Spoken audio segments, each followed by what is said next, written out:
Now, the Joburg Zoo, in collaboration with the Joburg Theatre and the City of Johannesburg, are hosting a series of events and performances at the brightly lit Johannesburg Zoo this festive season. The Festival of Lights, which is running for the third consecutive year, began on the 25th of November and will run until the 2nd of January 2022. The event will see the Joburg Zoo illuminated with animal structures, trees as well. For more on the Festival of Lights, we are joined by the Digital Content and Public Relations Coordinator at the Joburg Theatre, Maseko.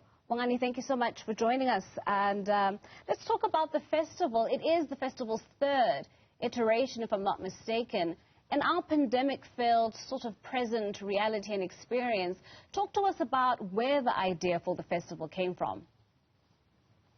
Well, good morning and good morning to viewers at home.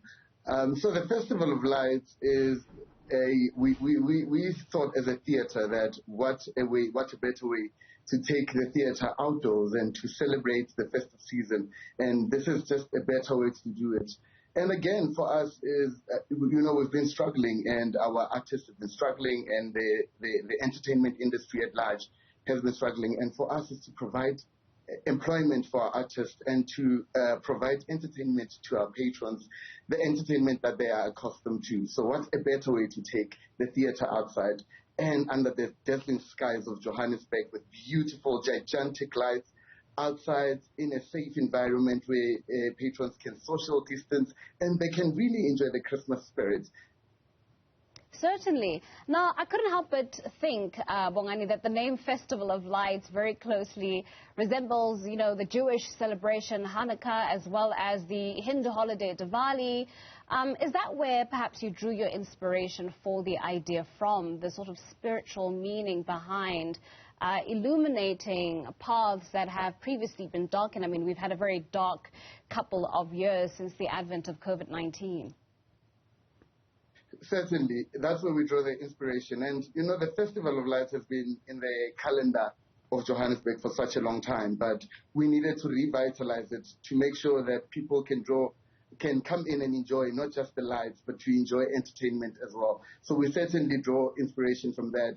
And to light up Johannesburg, as you said, we have been faced with the COVID-19 and we've lost a lot of lives. And this is just a way to say to Joburgers and other visitors to come into the zoo and really enjoy themselves. And this is even in a light-hearted way, but for us it goes a long way as we celebrate, we commemorate the people that we've lost due to COVID-19, and we really celebrate life and we say, come together, let's enjoy in a safe environment, let's listen to music, there's entertainment, there's food and craft, there's rides where kids can go onto. So basically it's just families coming together because we know that families have been longing to go together and to catch up, sit down and catch up. So this is just a way to do that.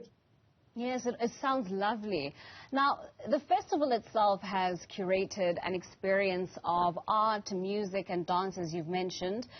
You feature the Joburg Ballet's Nutcracker, for instance, live performances from the likes of Bonganintanto. What went into putting together that mix of entertainment when you were curating what Joburg residents are likely to experience, are likely to enjoy when they come to the festival? What helped put that mix together?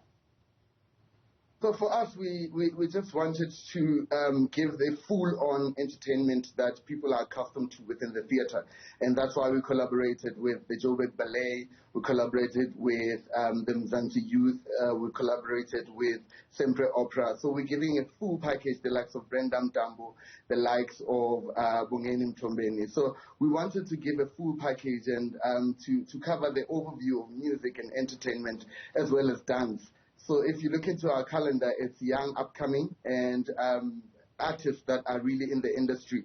And we wanted to provide employment for those artists as well. So we just wanted to cover an overall entertainment and make sure that, we don't leave the carols behind, as Joburgers really love the carols. And again, we started with our ballet just to make sure that we set up a very good mood for our patrons to come through. So this week we've got Sempre Opera and Zanzi Youth Choir. They'll be doing our carols and rendition of African carols as well. So next week we've got Bonganintanto and we've got Bonganintanto to serenade us into the new year. Yeah, it sounds lovely. You know, I can't help but think, Bongani, that we've had a pretty wet summer season. There's been a lot of rain, and I'm wondering if that created any sort of impediments to the festival. Did that pose any kinds of challenges? Because it is an outdoor experience, and we've been experiencing some pretty heavy rains since November, pretty much. So has that affected the festival in any way? So it has been a challenge. I mean, with global warming, you'll never know these days. It has been a challenge where, you know, certain programs were cancelled and rescheduled into the following day. But because our calendar started running from November until the 2nd of January 2022, we just made sure that we ran a full-on program. And patrons, if they buy tickets and we cancel the show, patrons have an opportunity to go online and reschedule their tickets for the following performance of their choice.